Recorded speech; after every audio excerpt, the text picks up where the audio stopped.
he made the entire world laugh. And almost no one knew he was sleeping in a van. At 15 years old, Jim Carrey dropped out of school. Not because he was lazy, not because he didn't care, but because his family had lost everything.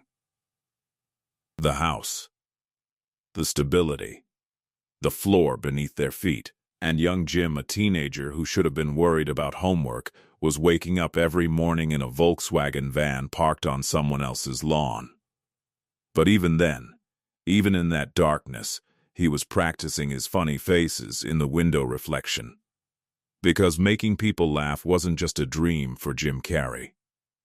It was the only thing keeping his family alive. Percy Carey was a musician, a genuinely talented man who loved music more than anything in the world.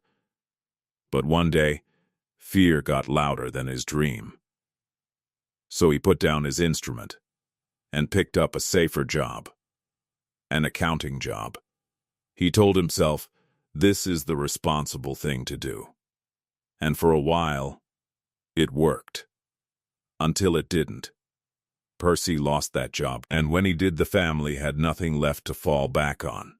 No dream, no security, nothing. They moved into a tent.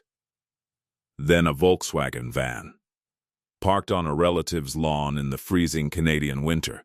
Jim was 15 years old, and every single day after a full day at school he went to work. Cleaning factory floors, sweeping janitorial halls, 8 hours a day. A child doing a grown man's work. But here's what nobody tells you about that period. Every single night, after his shift, Jim would stand in front of a bathroom mirror and practice. Voices, faces, timing. He never stopped. At 15, Jim Carrey walked onto a stage at Yuke's Comedy Club in Toronto. His mother had made him a suit for the occasion. He thought he was ready. He wasn't. The crowd didn't laugh. They shifted in their seats. Someone booed. Jim walked off that stage with burning cheeks and a hollow chest. Most people after a moment like that never go back. Jim went back. Again, and again, and again. For years, he performed for audiences that barely noticed him. He drove to clubs in cities where nobody knew his name. He rehearsed material in empty parking lots. He was rejected by rooms full of people who would one day pay hundreds of dollars just to be in the same room as him. But he didn't know that yet. All he knew was this one thing. He had watched his father give up his dream to be safe, and that safety had destroyed him anyway. Jim decided whatever happened, he would not make the same choice. It was late at night somewhere in Los Angeles. Jim Carrey was broke. Unknown, driving alone up Mulholland Drive. He pulled over at the top of the hill, looked out at the city below, all those lights, all those lives, all that possibility, and felt completely invisible. He reached into his jacket, pulled out a blank check, and he wrote himself a check for $10 million for acting services rendered. He dated it Thanksgiving 1995, 5 years into the future. He folded it carefully and put it in his wallet. Not as a joke, not as a vision board gimmick, as a promise. To himself. From himself. That check lived in his wallet for years. The paper wore thin. The ink faded. People who saw it thought he was delusional. But Jim Carrey understood something that most people never learn. You have to believe it before the world does. The years that followed were quiet. Not the good kind of quiet. The kind where you watch other people succeed while you keep your head down and keep working. Minor TV roles. Rejected auditions. Comedy clubs where the bartender outnumbered the audience. Jim watched other comedians get their breaks, get their shows, get their recognition, and he kept going. Not because it was easy, because he had already decided who he was. This is the part of the story that nobody makes a movie about, the decade before the breakthrough. The invisible years, the thousand small humiliations that build the foundation of something extraordinary. Jim Carrey didn't become Jim Carrey in 1994. He became Jim Carrey in every empty room, every bombed set. Every night he drove home alone with nothing to show for it. The spotlight found him later. But the man was already built. In 1990, Jim joined the cast of a groundbreaking sketch show called In Living Color. He was the only white regular on the show. And he was electric. Every week, millions of people watched Jim Carrey disappear into characters so physical, so committed, so completely unhinged that Hollywood couldn't look away. The calls started coming. And then came 1994, a year so absurd, so completely impossible that if you wrote it as fiction, nobody would believe it.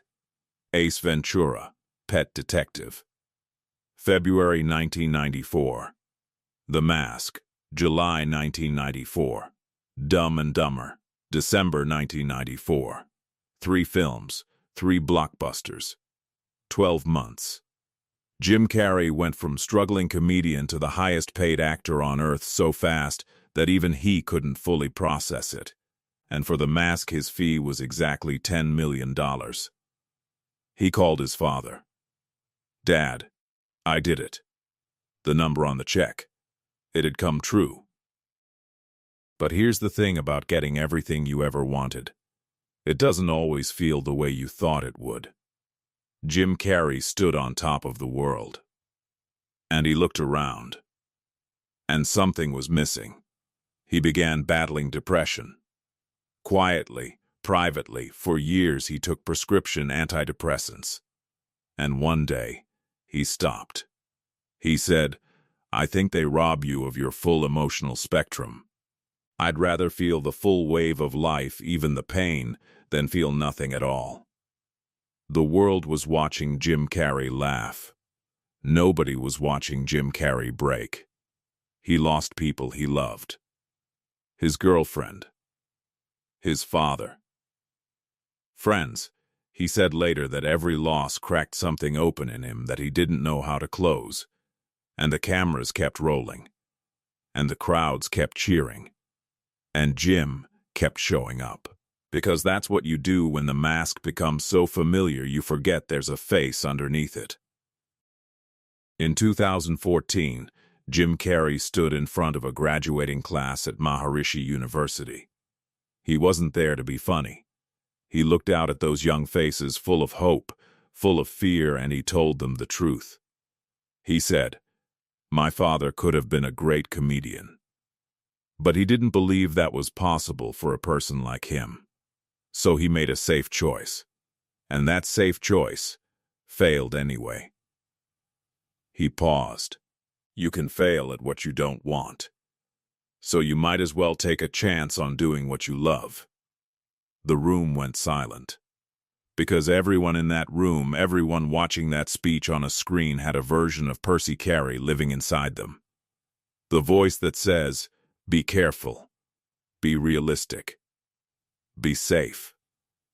Jim Carrey was the living proof that the voice is lying. Jim Carrey once said that every decision he ever made from fear broke him, and every decision he made from love put him back together.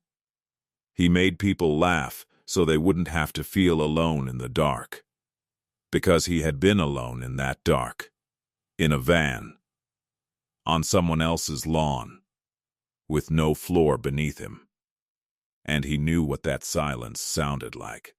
He wrote a check to himself when the world gave him nothing. He worked a factory floor before he ever walked a red carpet. He bombed on stage before he ever owned it. And when his father died, the man who had given up his dream and lost everything anyway, Jim placed that old, worn-out, $10 million check into the coffin. Not because the money mattered, but because the dream did. "Dad, I did it. For both of us."